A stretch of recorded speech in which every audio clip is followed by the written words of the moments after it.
Olá, queridos, aqui é o Divino Oliveira. Eu gostaria de compartilhar um pouco com você alguma das minhas preocupações com o atual cenário político, socioeconômico. E aqui não é nenhum cientista político, nenhum advogado, mas apenas um cidadão, pagador de impostos, pai de família e também sacerdote. E eu gostaria de convidar você para a gente crescer nesse canal. Então, já antecipadamente convido você para me dar esse apoio, dar o seu like e também compartilhar com o maior número possível de amigos. E gostaria de me dirigir com muito amor e carinho, principalmente a todos aqueles que se consideram cristãos conservadores, cujos princípios e valores de alguma maneira está associado à herança judaico-cristã. Queridos, é o seguinte, eu estou chamando de consórcio extremamente bem organizado, planejado, o Congresso Nacional, o Supremo Tribunal Federal e a mídia, que estão de maneira direta afrontando as atribuições constitucionais do nosso presidente Jair Messias Bolsonaro, que foi eleito com quase 58 milhões de votos em 2018, ungido pelas urnas, pela vontade popular, e isso é democracia. Então eu gostaria de rapidamente, dentre tantas coisas, eu vou só dar uma pincelada em uns poucos de levantamentos que eu fiz aqui para mostrar para você essa minha tese, se você concorda, por exemplo, com essa minha percepção.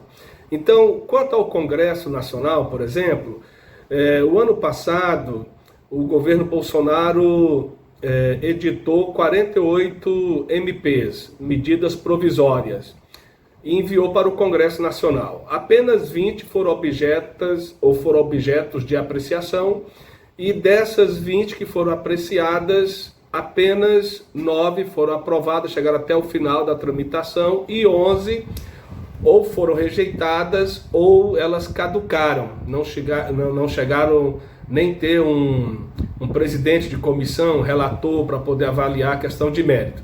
E aqui, dessas 11, eu quero só compartilhar a respeito de 4 delas que tinham uma influência diretamente no social e eu diria na economia dos brasileiros. A primeira aqui que eu quero salientar é a MP 904, que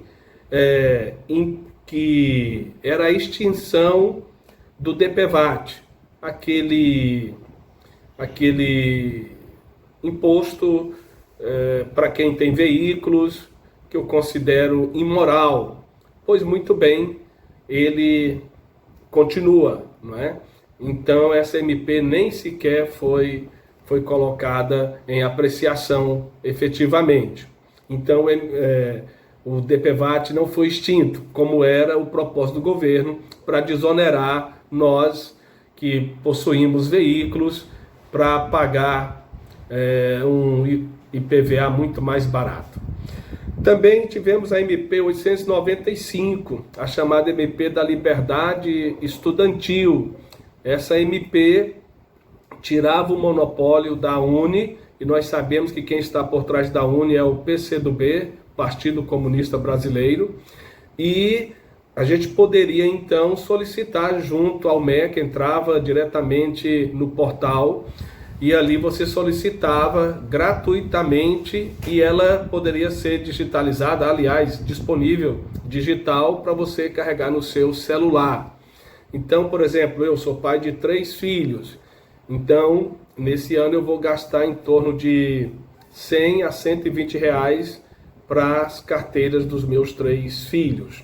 Então essa caducou e seria uma economia significativa para quantos milhões de estudantes e, obviamente, para seus pais.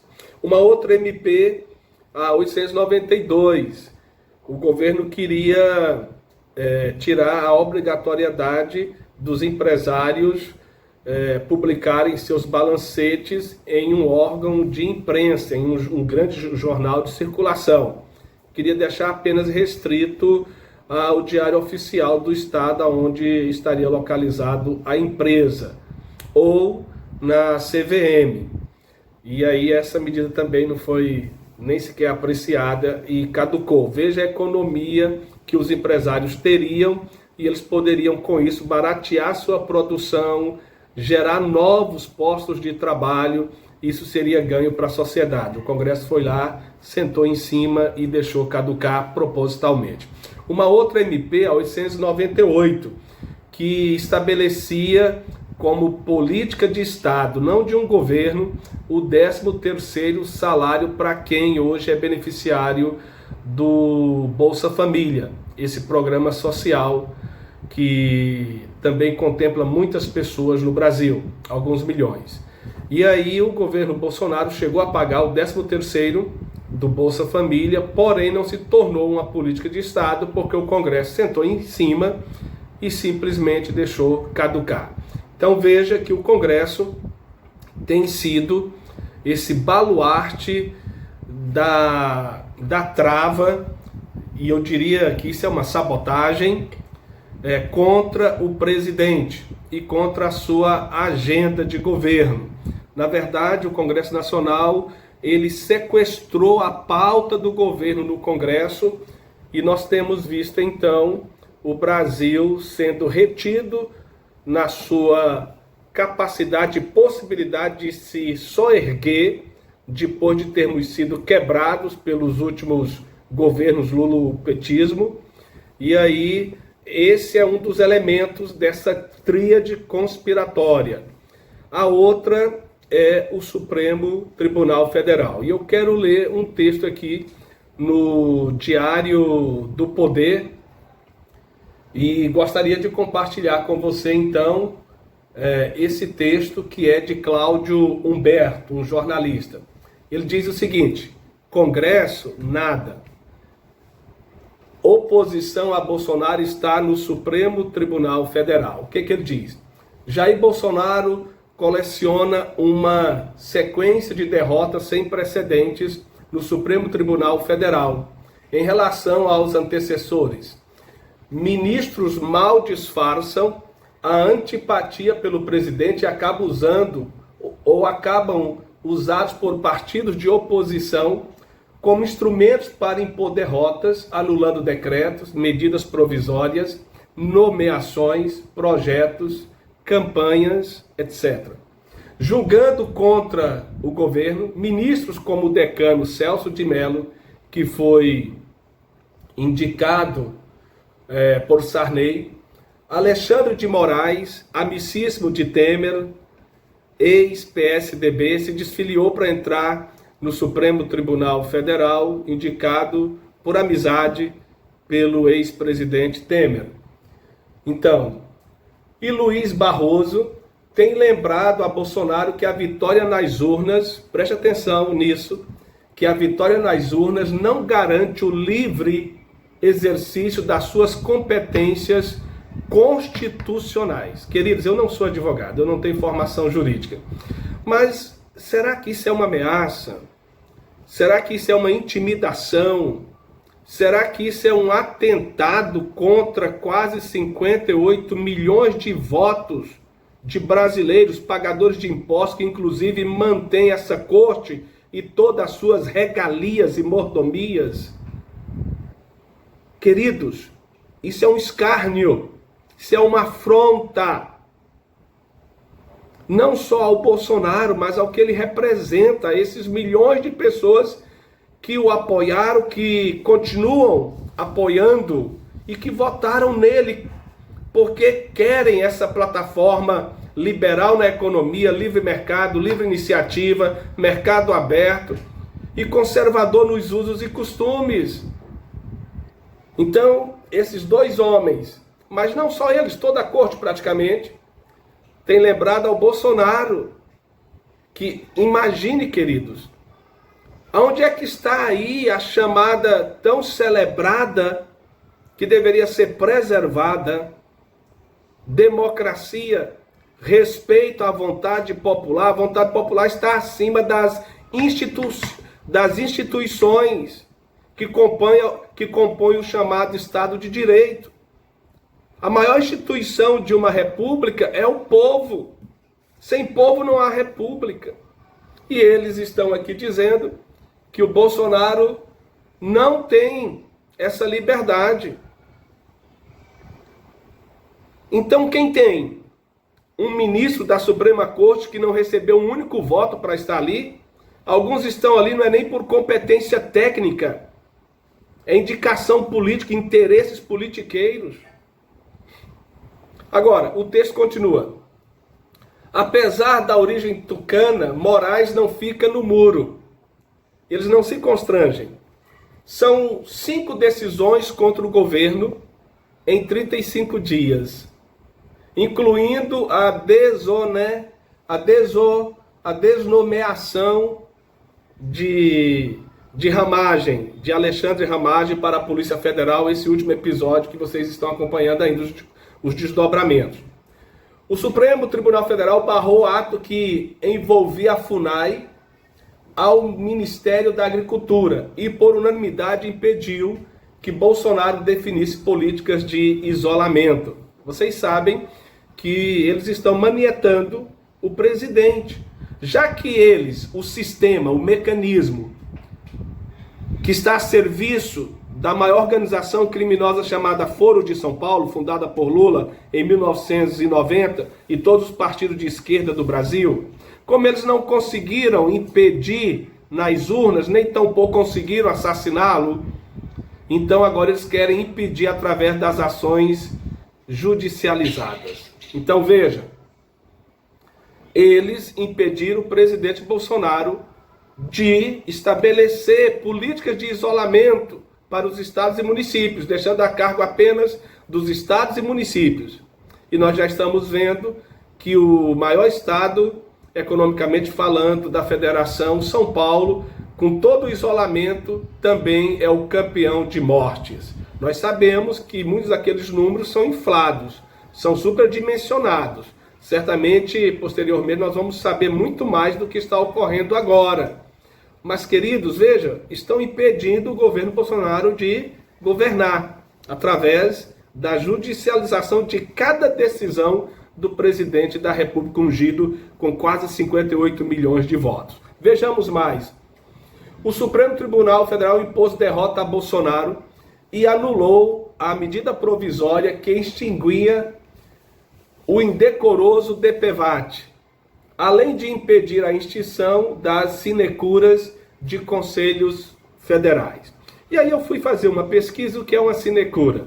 Do latim, sine, que significa sem, e cura, que significa cuidado, é um tipo de emprego ou função, quase sempre em cargo público, novidade, né?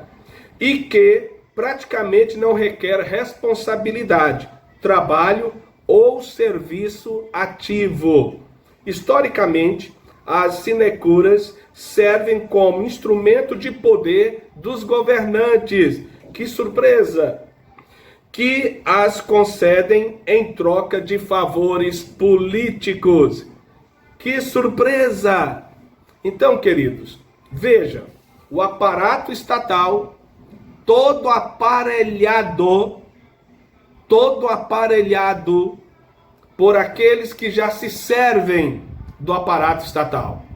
E aí, o Bolsonaro não tem nem a liberdade, a autonomia, o direito de extinguir esses cargos, essas funções, que só onera o erário público, para mim e para você, que sustentamos esse sistema perverso. Essa é a minha palavra para definir esse sistema. Mas vem outra. Por unanimidade, o Supremo Tribunal Federal barrou mudar a lei de acesso à informação para aliviar a punição a quem não respondesse pedidos durante a pandemia. Queridos, parece que não é impressão ingênua sua. Não é impressão de que as instituições estão a serviço, queridos, daqueles que causam danos, prejuízos, propositalmente à população, à vontade popular. Então, veja, primeiro você vê o Congresso sentando em cima das medidas provisórias. Você vê que a própria Previdência só foi aprovada, a reforma da Previdência, porque a população foi às ruas. Eu fui às ruas várias vezes aqui em Boa Viagem, no Recife. Em nenhum país do Ocidente se fizeram uma reforma como nós fizemos, com o apoio da vontade popular. Mas aqui nós conseguimos, porque o povo foi às ruas, então eles não tiveram como, desidrataram, é claro, mas não tiveram como impedir que fosse feita a reforma da Previdência, em que os poderosos dos cargos públicos, do chamado estamento burocrático, se aposentasse com o teto máximo do INSS, que é quase 6 mil reais, 5.800 e poucos reais.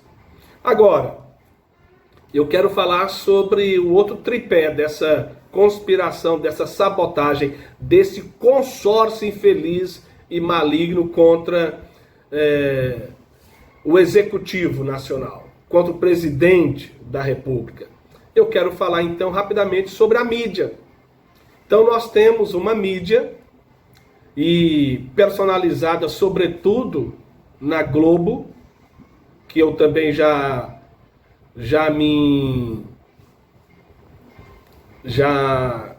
de alguma maneira eu já não assisto a Globo, na verdade, já há mais de 3 anos. Nós aqui na nossa casa, nós não assistimos canais abertos. Então, eu já me acostumei a chamar também de Globo Lixo. Então, você vê que a Globo pertence à família Marinho. Você vê que a Globo e os seus demais, como CBN, você vê o Jornal Globo, você vê a Globo News, você vê todas as demais, a Veja, que já foi dela, Isto É, e você vê também a família Frias, da Folha de São Paulo. Folha de São Paulo, família Frias e os Marinhos, a Globo, eles tornaram seus editoriais, eles tornaram seus jornalistas militantes, travestidos de jornalistas.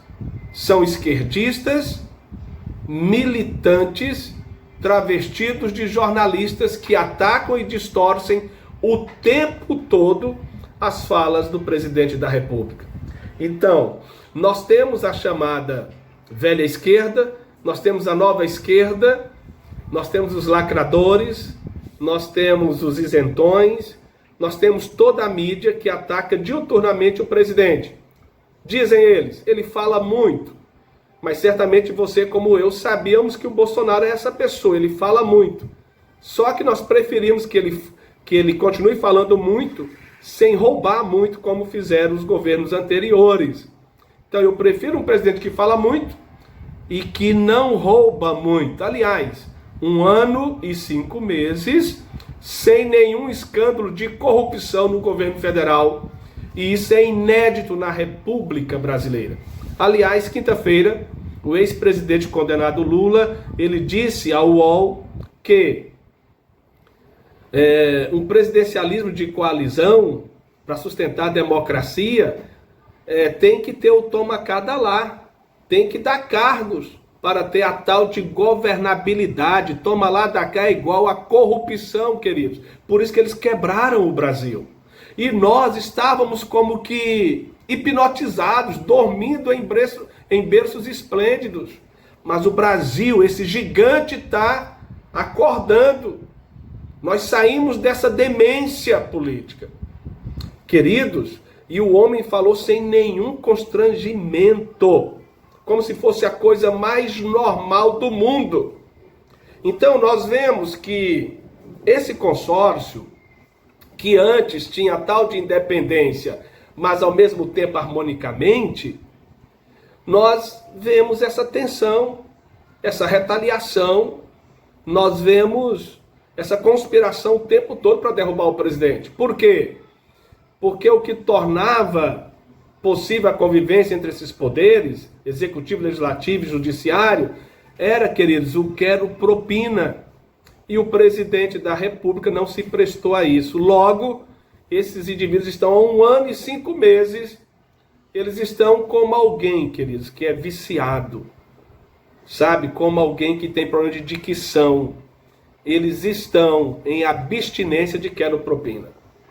Então, queridos, eu estou aqui compartilhando um pouco da minha indignação, um pouco da minha revolta, do meu protesto. Se você concordar, dê aí o seu like no final, compartilhe, faça também aí o seu pronunciamento de sim ou não, ou então até compartilhe alguma ideia para que a gente possa também aprender e crescer e, quem sabe, voltar a apresentar algo mais nessa direção também, ok? Então nós temos visto e presenciado esse consórcio, Supremo Tribunal Federal, Congresso Nacional e a mídia convencional, que é capitaneada pela Globo, atacando diuturnamente o presidente. Como não venceram nas urnas, não foi possível fraudar no segundo turno, porque hoje o presidente tem documentos em que ele diz que no momento certo ele vai apresentar, em que ele ganhou com aproximadamente 74 milhões de votos, queridos. Infelizmente nós fomos todos roubados, não só o presidente, nós fomos roubados. Talvez o seu voto, como o meu, talvez não foi computado. Foi dado para o tal de maldade. Por isso que ele foi para o segundo turno. Então, meus amados, vamos estar atentos. Quero me dirigir a você que é religioso. Ore mais pelo Brasil. É tempo de orar pelo Brasil. Mas é tempo também de ler mais, de saber o que está acontecendo. É tempo de, se for necessário, vamos às ruas. Vamos às ruas. Olha, queridos, o mal político, o mal legislador, o mal jurista, ele só teme quem respeita. Ele só respeita, melhor dizendo, a quem ele teme. Então fique atento. Além de orar, vamos fazer vídeos também, vamos ler, vamos compartilhar. Tem muita gente que está sendo alimentada pela Globo. E aqui eu faço um apelo a você que é meu amigo, ou que vai se tornar ainda. Queridos, feche esse canal. Feche esse canal. Não assista a Globo. Não assista a Bandeirantes. Se informe pelas mídias sociais. Se informe por youtubers que estão muito à frente da gente, como por exemplo o Terça Livre, do Alan dos Santos, Daniel Lopes. Se informe com o Alan Frutuoso, do Pátria Livre. Queridos, tem muitos canais legais, tá bom? Então eu conto com você, dá seu like aí. Até a próxima, um abração.